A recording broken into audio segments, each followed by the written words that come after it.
Look, I didn't mean to do it. Blind you with the jab, love the throwing from the shoulder. Joint high after I roll a pot shot like a stoner. Dispenser from the corner, heat you up like a sauna. Hot boxing mirror, ooh, hold up. I got the news, pull up. I never cap fast hands like I'm Zab, boy, let me shoot the jab. What's up, my people? This is ShowBizz, the adult. Alright, man, look. It's been a year since Tyson Fury, the Gypsy King, defeated a 10-time defending heavyweight champion Deontay Wilder, the Bronze Bomber. And that defeat has echoed clearly for a year. It is as polarizing now as it was that night. Now, we've had polarizing heavyweight bouts before. Tyson versus Douglas, and most recently, Joshua versus Ruiz comes to mind. But this one is totally different. Unlike Douglas and Ruiz, Fury wasn't an overlooked underdog. Fury was an undefeated #1 ranked lineal champion that many felt was robbed, and Wilder Fury won. So why is Wilder Fury 2 so polarizing? Here's why.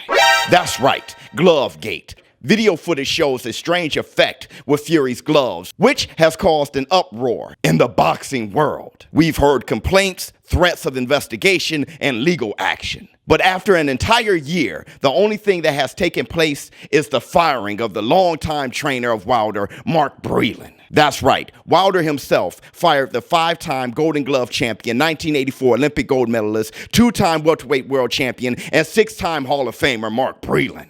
Now, Wilder claims that Mark Breland weakened him before the fight by poisoning his water, causing him to have low energy, which resulted in his defeat to Fury. Now, these are wild accusations from Wilder for 2 reasons. 1, VADA testing before the fight and immediately after the fight proves that Wilder ingested no unnatural foreign or banned substances before the fight. 2, even if the water was poisoned in any way, Wilder admitted that he has no evidence that it was Breland who poisoned the water. The poisoned water accusation is very bizarre and has no grounds, but what does is Glovegate. Though I personally think Glovegate is far-fetched. It is a stronger accusation than the poisoned water. And the only one with Team Wilder who could be held responsible for Glovegate is JD's, the close friend and still trainer of Wilder to this day. With the lack of evidence for the poisoned water and the questionable video footage of Fury's gloves, it was Breland who was fired. Now, this shocked me for many reasons. The initial and obvious reason is a racial one. Wilder is very passionate about black culture and his contributions to uplifting the black people. But his immediate reaction to his first loss was to fire and attack the character of his black trainer, Mark Breland, without question, when the only questionable occurrence, Glovegate, was under the responsibility of JD's. This totally contradicts the to this day persona of Wilder. The other reason this shocked me